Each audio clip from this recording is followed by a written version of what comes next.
Buenas tardes. So I just want to start by acknowledging that as a white settler nation that we are standing on stolen grounds. This originally was the land of people who are Gabrielino, Tataviam, and Chumash. And I think that that's important for us to always recognize that, that we have this history and that we need to be cognizant of in what ways we are thinking about trying to write those histories that we belong to. So my goal today is going to try to offer some language for us to try to navigate this space of thinking about how do we address social justice in mathematics, and to try to think about moving from theory to practice. I have two different kind of dimensions that I'm going to talk about. One is at the level of classrooms, how do we rehumanize classrooms? And the other is how do we rehumanize our discipline and think about citizens in society? So I'm going to do that. So I've been doing work, so that should have been one slide, sorry. I've been doing work related to equity for about 22 years, maybe a bit more. And I've tried to come up with theories that kind of fully ground these more deeper notions of equity that kind of move beyond notions of access and achievement. Access and achievement being the dominant axis that's here, which basically is that we open the doors and we allow more people who are not historically in mathematics to be part of the field. And then the achievement part is, and then we make sure that they do well in the discipline. So they go on, they're successful, they get jobs, they're part of the pipeline, they get awards, they do all those kinds of things. But if we take seriously the notion that if I have to give up parts of myself to be able to be seen as a legitimate participant in those fields, if I'm not allowed to use algorithms that come from my home country, if I'm not allowed to speak my native language, if I'm not allowed to bring all the parts of me to this room or to this space when I'm doing mathematics, then maybe that's also part of equity. And so that's where the identity piece comes. And it's part of what I call a critical axis, which leads to also thinking about power. And power I think of in two ways, small p kind of in the learning space, and in terms of being able to bring all the parts of the self to the room and thinking who gets revoiced, who gets credit for the kind of mathematics that's being created in that space. But the big P is also, in what ways do I have opportunities to practice mathematics that allows me to read the injustices of the world and then also transform society to address those justices. So I've kind of been talking about this for a while, and I suggest, I'm not going to explain Nepantla, and I suggest that it's a messy kind of thing, that it's not a simple thing to help students. The dominant part is helping students play the game, or helping mathematical learners play the game. And the changing the game is again, not just thinking about how do we help more people be successful in the game, but how do we expect that new people who come into the field are going to ask different questions, are going to practice mathematics in different ways, and that they're actually going to end up giving us and promoting a more vibrant version of mathematics because it's going to attend to this kind of diversity of worldviews. But so I've been talking about that for years, and I feel like even when I've tried to deeply theorize it and say this is what I mean by equity, I feel like it's really kind of gotten taken up in a way that has been superficial, or at least that has been easy for people to take up. And so I've been asking myself lately, is equity even a useful term for me anymore? And I've kind of come up with the decision that it's not. Not because it no longer works for me personally. When I think of that word equity, I know the complexity I'm talking about.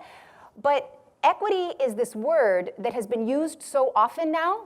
It's like that word diversity, that it kind of doesn't really mean anything anymore, or at least it's not clear what it means. I liken it to the organic and natural movement of the 1970s. So back in the 1960s and 70s, when somebody said that they had something that was natural or was organic, there was a certain standard we held ourselves to, right? Now it's, Campbell's soup is organic, and you've got strawberries that are grown in fields that the organic ones are grown right next to the non-organic ones. It's the same distributor, so you have to ask yourself, what is this thing that we even say when we say equity? I think it fails to, because of historically what has happened with that word and how it has gotten taken up, I think that it fails to promote dialogue and visioning, because when we're in a meeting and somebody says, we really need to address equity in our math department, or in this committee as we're selecting a new person to come into our field, we need to be thinking about equity issues. Well, we don't tend to stop ourselves and ask, what do you mean by equity? What do you mean by equity? we tend to all in our heads go, yeah, I agree, that I want to address equity too, but there's many different versions out there, and as a result, we don't necessarily push ourselves to kind of theorize where we're going with that. And I would argue that we actually only really know that we're addressing equity when we're very far away from the target. So we can look at a math program and say, you know, we really have so few women in our program, or oh, we have, you know, all of the people that are in our program don't represent the people that attend this university or something. We can say, so that's very far away and we know we want that. But as we start getting closer and closer, do we still feel like we know what this thing is we're trying to move towards? Maybe not.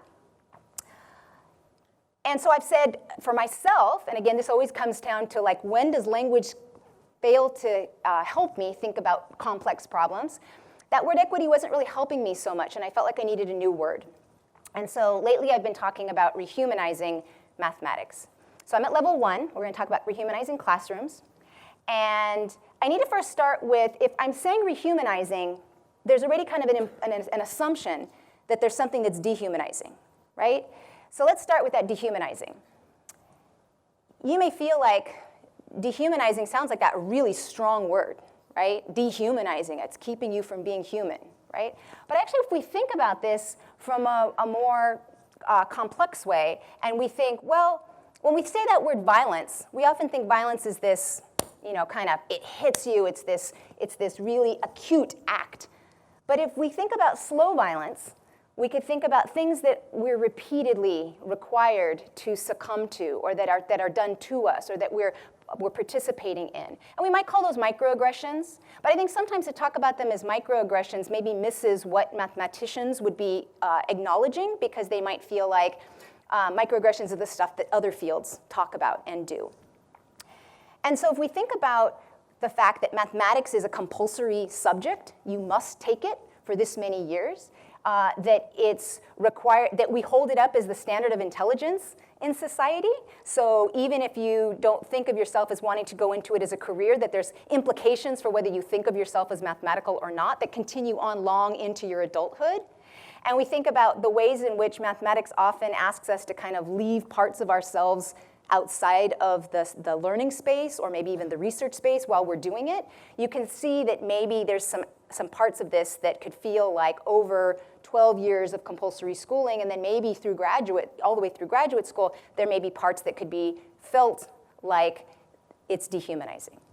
So I actually want you to turn to the person next to you, and I want you to hear, if you're taking that kind of slow violence notion of dehumanizing, and you were going to say, what do we think that students, and maybe we'll say professors, might feel is dehumanizing in doing mathematics? What kinds of things could arise for people? So turn to the person next to you, and what kinds of things could feel dehumanizing?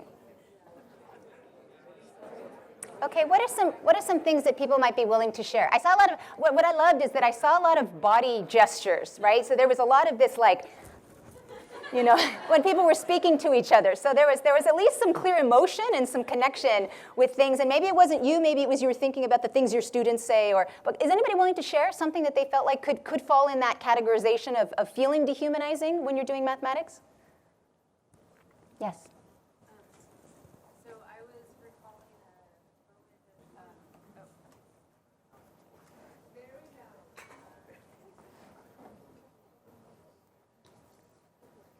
Okay, so I was recalling a moment when I was talking to a professor about an incident with another professor that was really challenging emotionally.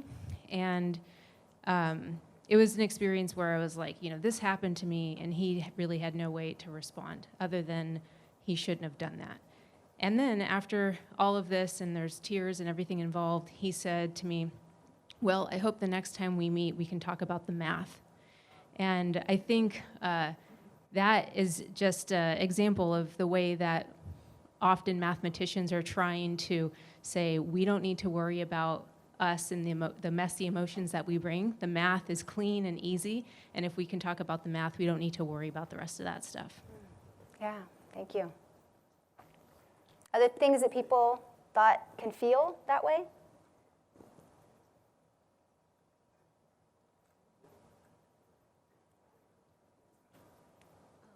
We talked about the power dynamic between a professor and students, sort of the idea that students are there not to participate, but to sort of just be subjugated and listen and be given information by a person in power. So. Yeah. Yeah, so those authority roles, right? And what's very clear, who's the expert and who's the novice, and who creates mathematics or at least is in charge of it, and then who is supposed to be consuming it.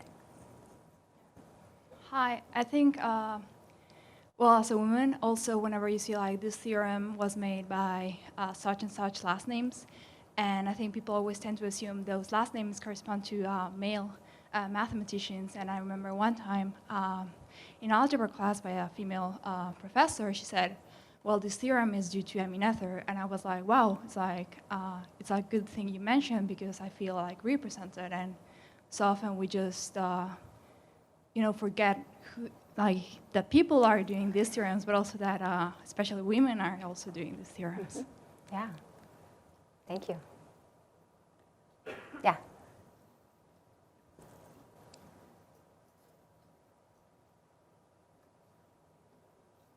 And you don't need me to call on you, so if you have something you want to say, you can just come to the mic.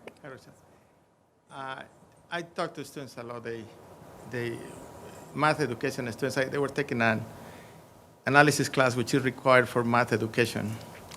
And the first day of the class, the students come and tell me, the professor asks, who is in math education? And then they raise their hands. I said, let's see how long you last. This is not common. Then I had another student that took differential equations and did poorly on the first exam.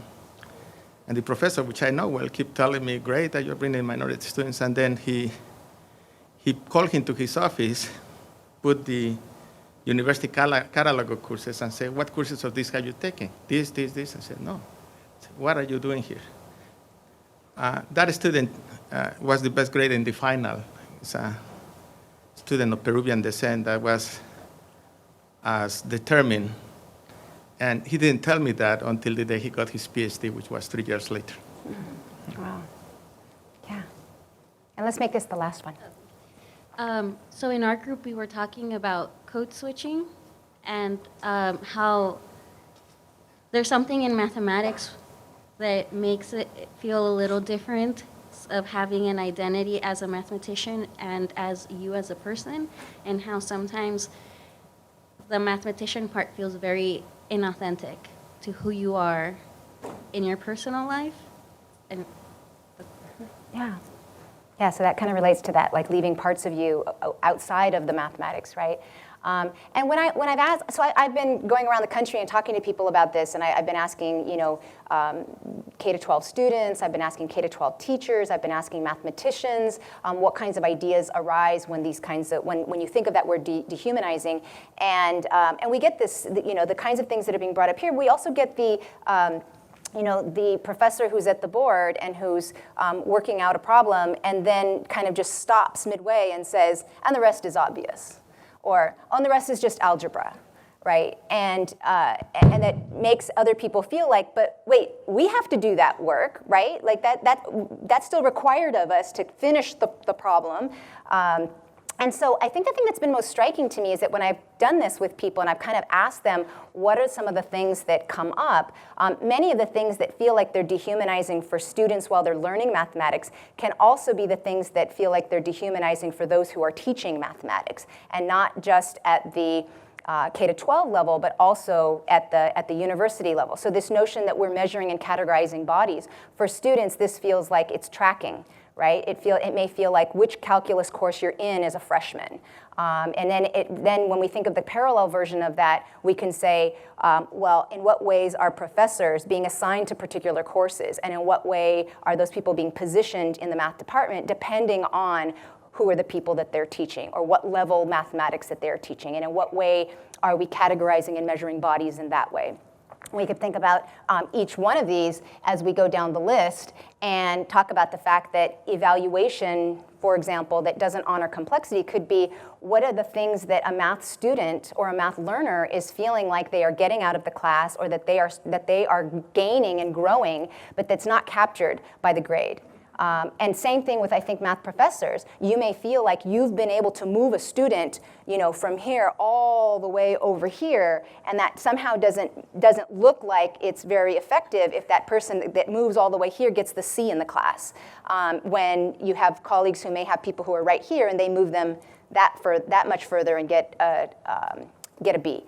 So again, I think thinking about in what ways are we, even as professors, are we allowed to be human as math professors? What's expected of us to be able to bring to the math classroom or to the math learning space that allows us to be whole?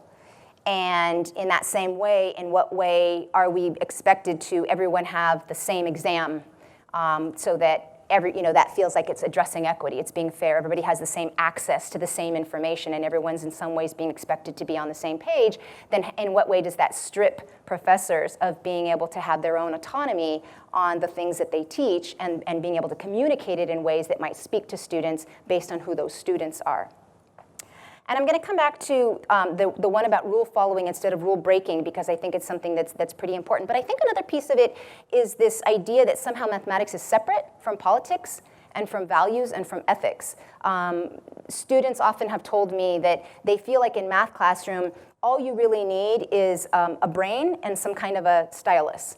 So whether that's a brain and a computer, a brain and a paper pencil, a brain and a calculator, but it's this idea that you shouldn't bring, like, you don't need your body to do mathematics, the rest of your body, you just need a head to do mathematics. And so I think that that's pretty striking, and it also makes me wonder if we think that mathematics is not political, not cultural, not any of these other things, then how do we remind ourselves that it's a human endeavor? So I've been talking about this term rehumanizing, and I want to say a little bit more about what it means for me. Why is it useful for me to say rehumanizing instead of saying equity? Well, first of all, I want to start with the re in rehumanizing. Rehumanizing for me, the emphasis on that rehumanizing is to honor the fact that for centuries, humans, and if we want to go back millennia, living beings, have been doing mathematics in ways that are humane. It's not that we have to invent something new for people to be doing. We have been doing it. People see themselves as mathematical. Everyone is mathematical. And then you go to school, and school teaches you that you're no longer mathematical, or at least it teaches you that you're only mathematical if you follow these sanctioned ways of representing the stuff that you're doing, and you measure up against what has come before you in mathematics. And so that re part is really acknowledging that there have been things that have been erased, and yet people persist, right? There are still ways in which people practice mathematics outside of a classroom in the everyday world, throughout history, and also that we have multiple versions of mathematics that are going on. It also addresses the politics and the recognition that mathematics operates with unearned privilege in our society. And you might wonder, wait, what does that mean, unearned privilege mathematics? So we could start with the idea that how we've set up our society, we can analyze, we've set up society so that mathematics and rational thinking and logic and abstraction all become these kind of highest levels of intelligence, right? It's this thing that marks some people as being smarter than other people in society. And you know it because those of you that have said in conversation when you meet somebody on a bus or at a party or something and you say you're a mathematician, you get a particular response from people, right? What's one of the things you hear when you say to somebody you're a mathematician? You must be smart, right? You must be smart. That's what I call the adulation. And I find that there's also another piece that comes with that. What other things do we tend to hear? I was always so bad in math. That's the confession. I feel like we hear this adulation and the confession. And if you're a person of color, there's also the how could it possibly be that you are a mathematician? Right? So there's that third part if you layer on that person of color and you're a mathematician. And so we might ask ourselves, well, why is it that we've set up our society so that we use mathematics as the proxy for intelligence? We could have a society where how you relate to other people measures intelligence, where whether you think holistically is really a sign of intelligence, whether you're artistic is intelligence. There's so many other things we could do, and it's somewhat arbitrary, right?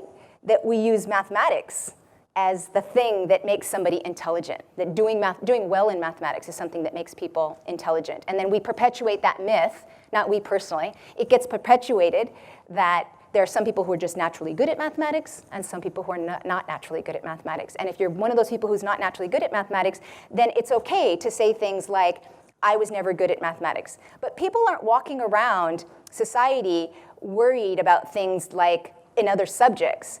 So we don't have people saying, what was that iambic pentameter thing in poetry? And is it 13 lines or 14 lines in a sonnet? And people aren't worried and carrying this kind of baggage with them. But you talk to people in everyday life, and there's a lot of trauma that people have experienced through mathematics, through feeling like they might somehow be better if they went back and took more classes. You hear this, I hear this in speaking to adults. And I don't hear them saying they need to go back and take, a class in history or something else.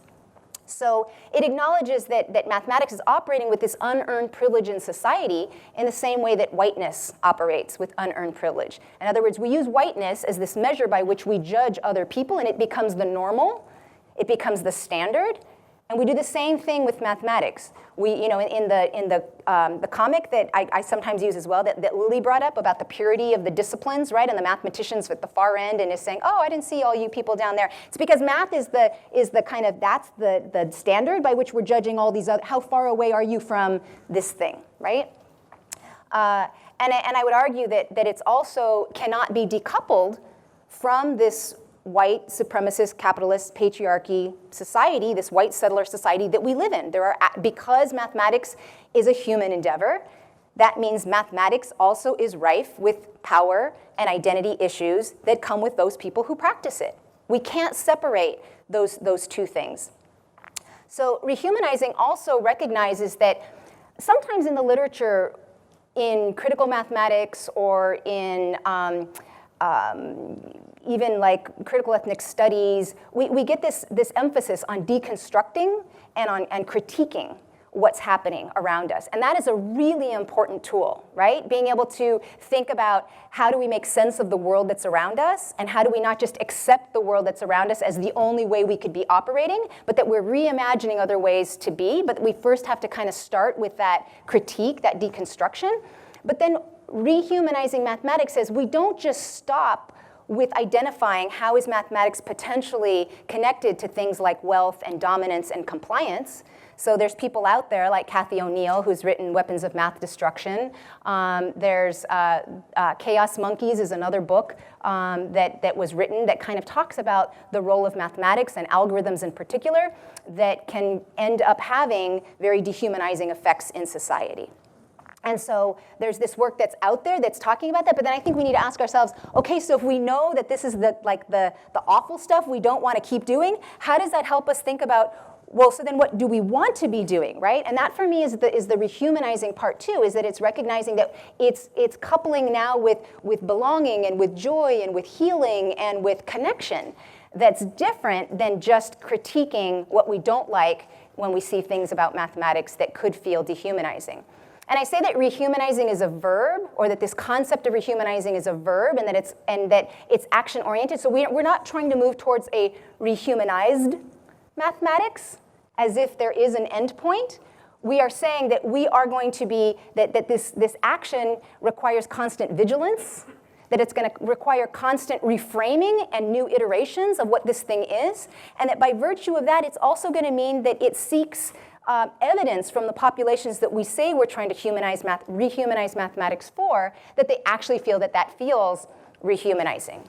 So I often say to kind of K-12 teachers that we can't just start with that space of I teach Latinx students, or I'm in a Hispanic serving institution, and so I'm going to bring in the vigesimal system of base 20 and talk about Mayans and how this was part of their discovery, and feel like that is going to do its part to rehumanize mathematics, if that doesn't feel rehumanizing to the students that I'm teaching, right? So I alone don't get to decide that something is rehumanizing for other people. It requires this process of checking in and of reframing and rethinking and again, in a constant vigilance. And we could name it, so why not call it decolonizing mathematics? Why do we call it rehumanizing mathematics? And again, I would say that we could, and I've actually referred to this as living mathematisch. I have an article that actually takes seriously, I don't take decolonizing as a metaphor. I take decolonizing seriously, and if I was going to hold myself to that standard and say we want to talk about land and sovereignty and erasure of culture and language and things like that, then if we take that seriously, then we have to take seriously the fact that humans really shouldn't be the center of our universe. If we recognize that we are the younger brothers and sisters of animals and plants and rocks and bodies of water, then what might that mathematics look like? So what I'm framing here is rehumanizing mathematics, but I've also, for myself, taken it to another space where I hold myself to a different set of standards. And the thing that helps me with rehumanizing mathematics is that I borrowed the work of Emily Stile, who first wrote about windows and mirrors back in 1996, and she was talking about the curriculum as a mirror and a window. And the reason I like that idea is that oftentimes when we're in that equity language, when we're in that inclusion language, when we're in the diversity language, what happens is that we unknowingly perpetuate this notion that this is the stuff we do for other people or for those people. But it's not something that we would do through all of our mathematics. But it's what you do when you're trying to be more inclusive of other people or when you're trying to affirm other people. But if we think about the fact that we are all humans, which means that we all need to be affirmed and see a portion of ourselves in the experience that we're doing with mathematics, but also we need a window onto another world and to see things that maybe we'd never seen before, that both those pieces are important. And those aren't just important for people of color, people who've been historically oppressed. Those are important aspects, that window and mirror, for all people. And so for me, it very much relates to the concept of in la quech, which recognizes that we are all simply vibrations in this cosmos, that we are all interconnected. And it begins with this idea of in la quech is I am another you, and you are another me. And that in moving through this world in a way that acknowledges and that affirms and that recognizes that that is our connection, that we have the opportunities to think very differently about mathematics. And so again, it's not just a window and a mirror in a sense of the curriculum needs to be that way, but it's recognizing that when we rehumanize mathematics, that we are moving towards mathematics as this verb, as this thing that we do, and not just something that is, that reflects back on us, as in we use mathematics as a tool, or we use mathematics as a language, but that we actually live mathematics in a more rehumanized way. So in these images, when we ask students what is mathematics, we see the beauty, the complexity, the interconnectedness, the humanity of mathematics. The Rangoli structures that are at the top with the women who are in India, those are done with chalk, but often they are done with rice in doorways. And so people are making these complex structures that get brushed away every single day as people walk in and out of their house. So when I say rehumanizing, I'm acknowledging that there are people that are doing this work, and that we don't need to kind of move to something different. But this is not the things of mathematics that most students would feel like, oh, I would name that. That these are not the images that come to mind. But we see people who every day are playful, who are joyous, who express themselves through the activity of mathematics. And so if we take seriously that notion of students making meaning and moving through the world and thinking out loud about mathematics in ways that may not be sanctioned with the current versions that we use, then and we take that really seriously, then we can see how that perspective would give us a greater potential for connecting teacher, student, and new forms of possible mathematics. And so you might wonder, well, what do I mean by students, students, teachers, and new forms of mathematics? So for me, new forms of mathematics is recognizing that historically, when we've decided to ignore or break a rule. We've decided that we no longer want to go along with what has been sanctioned before us. It's how we've gotten new forms of mathematics. So we could think of it in the 17th century when just people decided we didn't want to follow Euclid's fifth postulate. That's how we get non-Euclidean geometries. We have Cantor, who's decided that, well, maybe infinity is not this singular thing. Maybe we can have multiple sizes of infinity, right? And this is how we can get complex numbers. This is how we can get irrational numbers. This is how we, in each one of those cases, there was somebody who decided that maybe this thing that everybody else is following is not exactly the thing that, that makes sense to me. And so in what way might that be cultivated? So you might say, okay, this all sounds good, but what does this look like if I'm actually going to try to name it or see it in a classroom? So again, we're at the classroom level. So I say that there's actually 8 things that I hold myself accountable. Like, okay, if I'm going to say that this stuff is important, what does it mean for me? I am not suggesting these are the 8 dimensions of rehumanizing mathematics. I am saying that these are the dimensions that have been important for me when I start to take these things into consideration. And I'm not going to go deeply into each one of them. I think what you should note, though, is that as you're reading, the blue is what I would actually look for. So if we take the participation and positioning, we would say many times our students feel paralyzed to not be able to move forward in a problem because they don't have access to the textbook at the moment, or because we're not there to, in a K-12 classroom, this is a very common thing. You have kids sitting there raising their hands and waiting for the teacher to come because, and even though they're surrounded by tons of other kids who potentially could be helping them make sense of that problem. So it's when we think about authority only being, traditionally, the authority is in the text or it's in the teacher. Somebody said something to me recently that was really powerful. He said, he actually wrote the textbook that his students are using.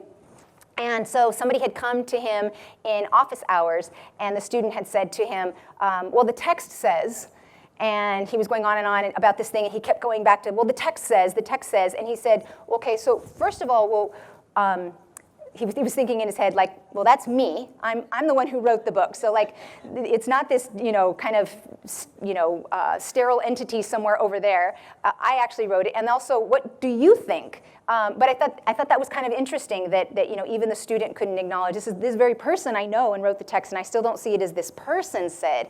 I see it as the text said in some kind of authoritative, it must be true. Okay, so I'm not going to talk about all these. I talked a little bit about windows and mirrors. Here's the other 4 dimensions. And I actually want to talk a little bit about, I actually want to say something really very quickly about broadening mathematics. So again, this has more to do with K-12, but I think it also has to do with what are our requirements in math programs. So in K-12 programs, we have backwards engineered this notion that calculus is the end-all be-all. If you take calculus as a high school student, you get your calculus carrying card you get to take with you throughout society, and you get to say, I was an AB calculus student, or I was a BC calculus student, but you go into college and you get to say, I AP'd out of this course, and I now get to be in this course, and right, and so in some ways, the curriculum that we teach in the United States, I want to be very clear because other countries don't do it this way, but in the United States, we carve everything up into now you're learning algebra, now you're learning geometry, now you're learning probability, now you're learning, and in much of what we're showing students of when we're presenting this is what mathematics is, we're basically saying it's a continuum from algebra to calculus.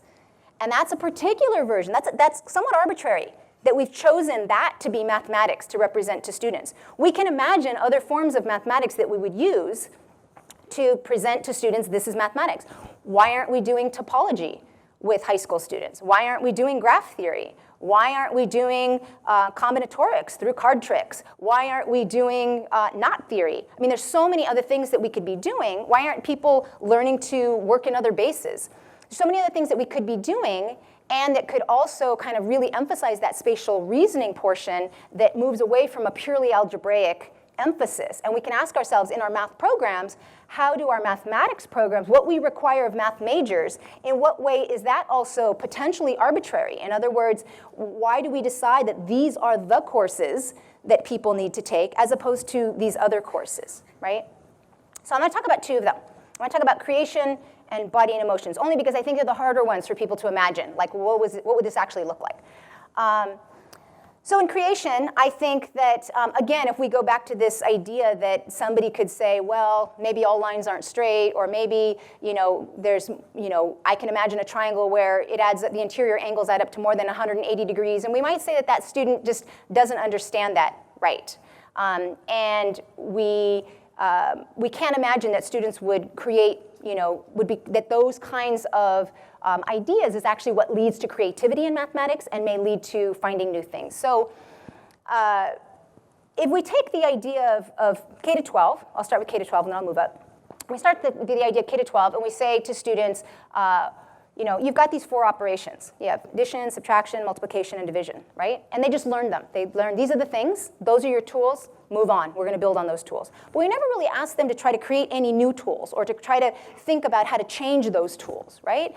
And so from my perspective, I think, well, what would it look like if we had classrooms where we said to students, here's 4 operations, why don't you come up with a new one, a different one? What could your 5th operation look like? And in what way would it be internally consistent? What would be your definition? And so I think about that at a higher level, and we think, okay, well, why would that be useful? Some people might feel like, why would you do that? That would just confuse students, and it would just be like an anything goes kind of math classroom, right? Like, oh, so we're just now going to say students get to invent their own mathematics, and then how are we preparing? That's not an equity issue. Like, then we're not preparing them for the next stages if they come in with this idea that they can just invent new things that violate our definitions of previous things. But when we think about what mathematicians do, this is what we do, right? If you think about group theory, and you think about, we just heard that lovely talk by Professor De Leora saying that we have things like, so if we start with our definition of a group, and we say, well, it has to adhere to the axioms of closure and associativity, identity, and invertibility. But what if I want to break one of those rules? What if I don't really want it to fulfill all of those things? Well, if I am practicing learning how to break rules, I might say, well, what if it just only fulfills closure? Well, that gives us a monoid.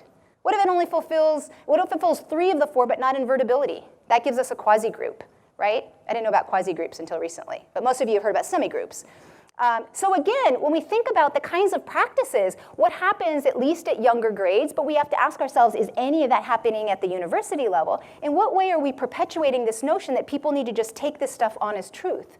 That these are the tools you're allowed to use. I think about a history of mathematics classroom, and often most history of math courses get taught like this. Here are the things that were proven at this time, so that means these are the tools you're allowed to use right now, and now I want you to do this set of problems. They ignore any of the socio-political things that were going on at that time as to why those things were sanctioned or who might have been doing other things that just weren't acknowledged then. And we make it seem as if that's now teaching people the history of mathematics. So how about body and emotions? I think oftentimes we think that body and emotions shouldn't come into play in mathematics. And so I'm going to give you a problem. It's an ice cream problem. So you have 4 different flavors of ice cream, and you get to have 2 scoops. So I want you to tell me, how many different combinations of ice cream can you have? 4 flavors, 2 scoops. How many combinations do you come up with? Just shout out an answer.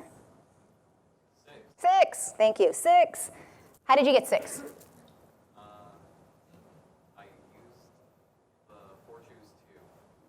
Okay, N choose K, right?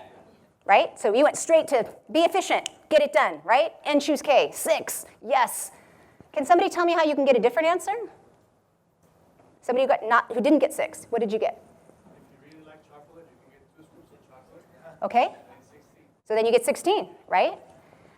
So I could decide that my senses matter. And for me, I agree with you. I was right there with the chocolate. That was the example I was going to give as well. I was going to say first, we could say that if we're going to exclude, you can't have double scoops of the same flavor. We could say, well, maybe the order of the scoops matter, right? Maybe I want to start with raspberry at the bottom, or I would start with chocolate at the bottom and have raspberry at top, because it matters to me that like on the end I get my chocolate, right? Or maybe you assumed I was scooping in ways that went like this. But what if my scoops were this?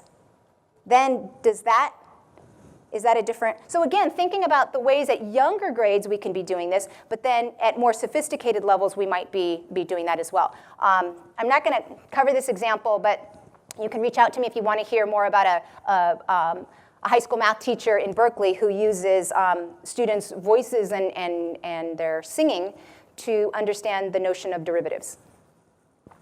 So what if we want to make this happen more often, right? Okay, I'm on board. I think these would be some good ideas. How do I make it happen? This is the kind of a little bit of the activism side. Well, one of the things is just to, I've got lots of things written up there. My friend Ricardo Cortez tells me I have too much information on my slides.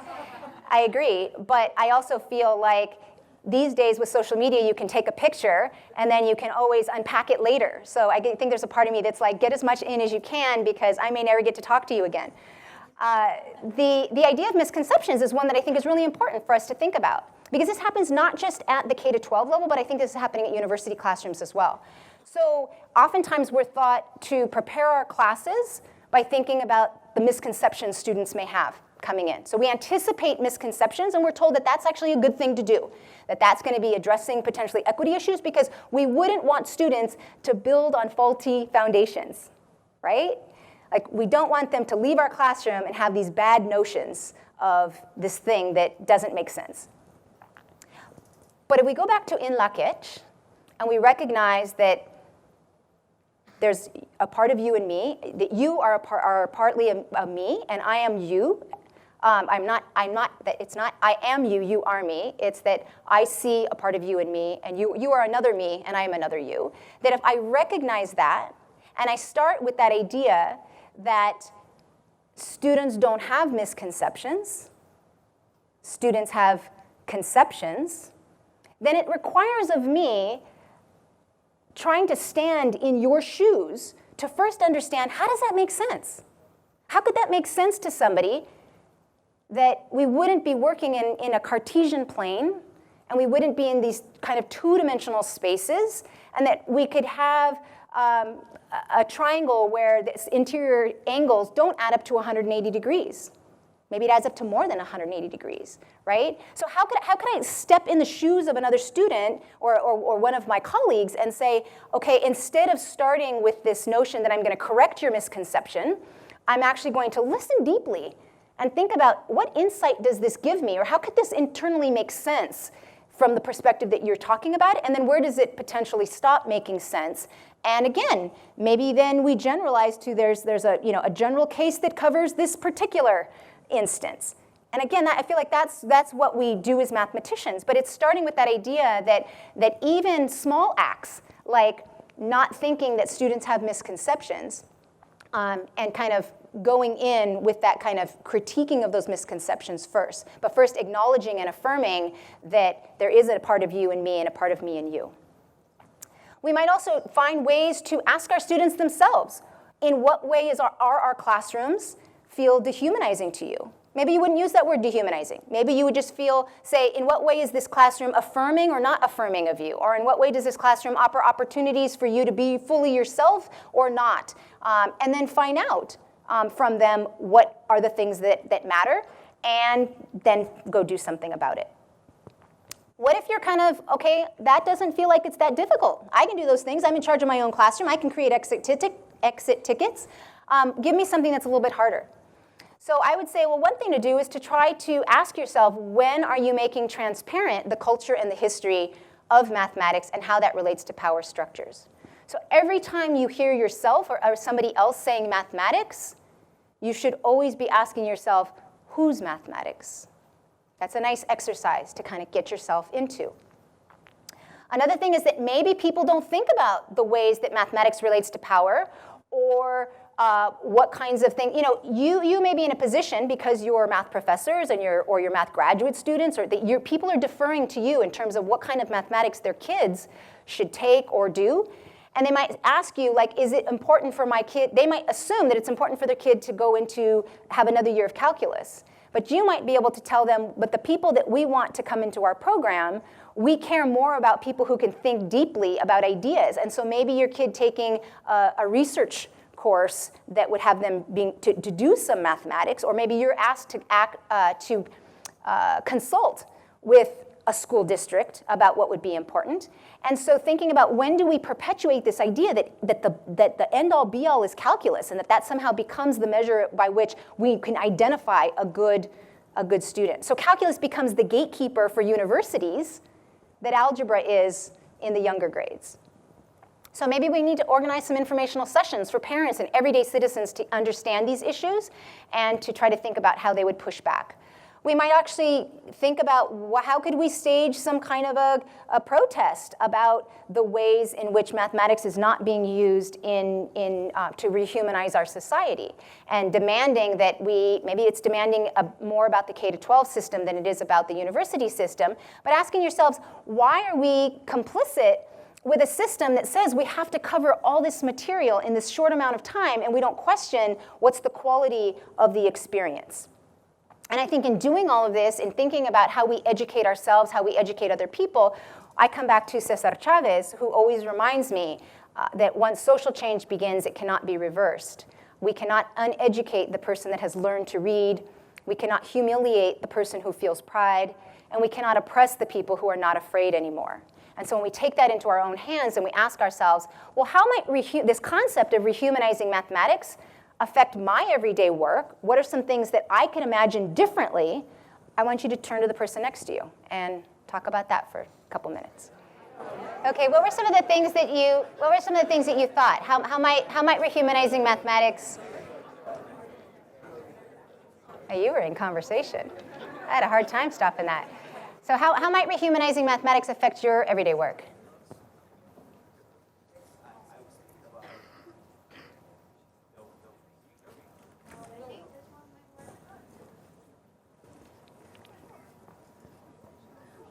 So the way that I was thinking about how it would change it, I sort of thought of when we think of what classical music is, right? Who do we think that classical music, when we think of a classical musician, we think of Bach, Beethoven, and we forget about all the different cultures. We think of the Eastern music, we think of Chinese music, Indian music. And I get the feeling that we do the same thing when we have our idol mathematicians. Who do we think of, right? We think of Gauss, we think of Fermat, we think of all the people in Europe. So maybe we have to change who we admire as mathematicians, and we have to show our students that the Mayans are there, the Aztecs are there, like people, the tribes are there, people in the East are there. So being more aware of who we want our students to idolize. And also, like, I was guilty of this. I remember, like, when people said, like, oh, like, look at Euler's theorem, I would be like, no, come on. Like, why are you saying Euler? I would get mad at this, right? And like, why are we getting upset about this, you know? Like, who do we idolize, you know? Mm-hmm. Mm-hmm.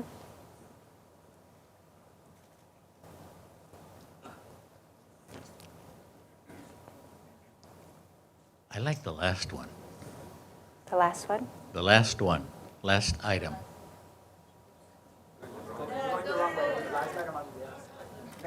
Oh, the last item. I thought you said the last slide. No, the last item.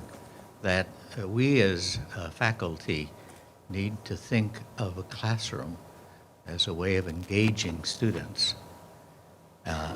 And we just have no idea what it means to be an effective communicator.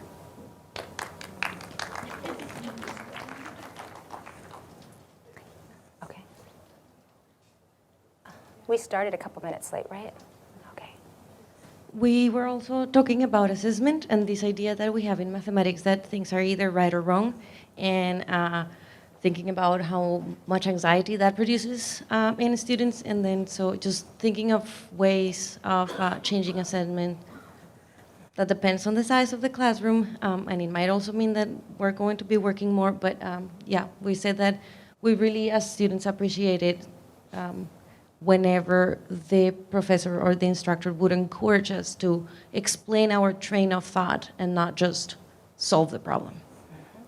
Yeah, and I just want to share quickly that a wonderful mathematician at Wheelock College, Deborah Borkovitz, shared with me one of the things that she does with her classes. She teaches a calculus class, and every Friday she'd have an exam, and the students would stress out about that exam and felt like somehow it didn't fully measure them. Some people it was about test anxiety, but for some people they just felt they just didn't fully get to express what they'd learned. And so she came to the practice of having them still do the exam every Friday, but they would take a picture with their phone of the exam, and they would go home, and then they would analyze their exam and think about being able to point out what were some things that they did that were quite beautiful, or were quite efficient, or were quite whatever, that they were proud of. And what things did they realize that they had still didn't understand at that time, but then went and taught themselves, or went and understood it more deeply and could now come back to it, where they felt like there wasn't these one time, you either know it or you don't know it, and we move on. And she found that in doing that, when people came back to class the next week, and she could talk about the solutions to problems, everyone felt a sense of kind of ownership of wanting to offer their perspectives, and it just changed that dynamic of what was happening in terms of assessment. Yes? I think one of the issues that we face as mathematicians is the assumption that mathematicians are academicians, right? Throughout this whole conference, it's been, oh, sit with a faculty member or a student, but there hasn't been sit with a professional mathematician, or sit with somebody from industry or somebody from government. Even throughout your talk, you're talking about what we can do in the classroom or as students, whereas as a professional mathematician, I face the same issues of telling somebody I'm a mathematician and then having to explain what that really means. And no, I'm not going to balance your checkbook because I don't balance my own. But then to your last point there, one of the things that we face in my office is how do we evaluate people who are, so to speak, doing mathematics versus people who are leading the mathematicians. So if you're enabling all of these mathematicians to do their work, how do we judge that for promotion versus the people who are proving the theorems? So that's my thought. Okay. I think this is the last one. Okay, so I was reading, Twitter is a big personal learning network for me, so I just always get great ideas. And one came from a business article that, sort of an expose about a research article, that the message was, as long as we continue to evaluate people by the same metric as we were evaluated, we will always get the same people at the top, right? And so I think we have to look more broadly at how we're evaluating to get a diverse pool. And I think, yeah, it's a big question, right? And it's a big challenge to the system about what we consider to be good enough to get rank. So I just have a couple of more slides that I wanted to read, and I wanted to talk about the discipline. So if we're thinking about the discipline and not just classrooms, we need to think about how are mathematicians trained.